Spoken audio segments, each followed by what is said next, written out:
good there. Just Patrick, how would you kind of characterize the day, especially a little bit more difficult conditions on the day as well? Yeah, it was more like typical, seaside golf course. Wind picked up a little bit and made it trickier with the irons. I drove it great, gave myself a lot of opportunities, and struggled with my iron play. A couple costly bogeys and just not enough great looks with quality iron shots. But yeah, I'm in great position for tomorrow.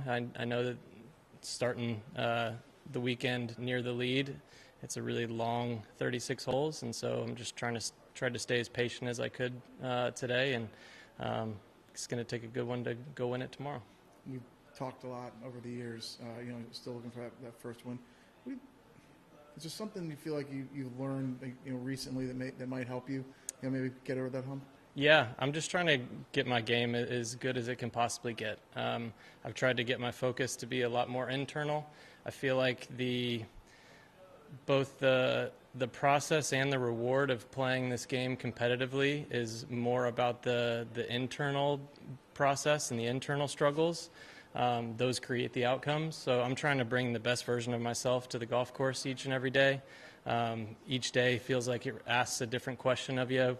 Some days you feel like you're firing on all cylinders, and some days it feels a little bit more difficult. And so it's just kind of having the wisdom to know what to do in each situation. And I'm excited for a new one tomorrow.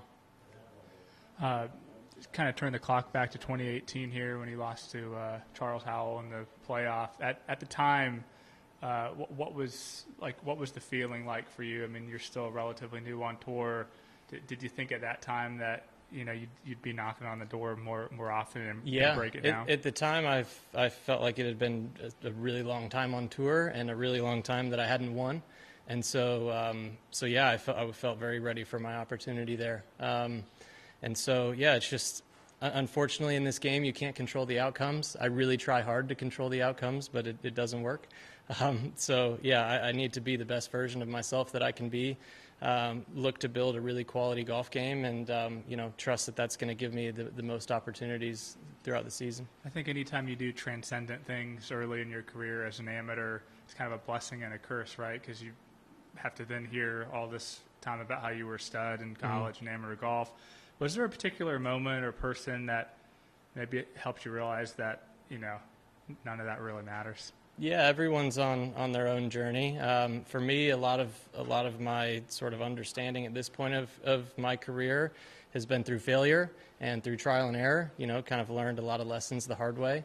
But I feel really at peace with who I am as a player. I don't feel like my life as a PGA Tour player hinges on me winning tomorrow, and I think that's a powerful place to play from. Did that change when you had kids?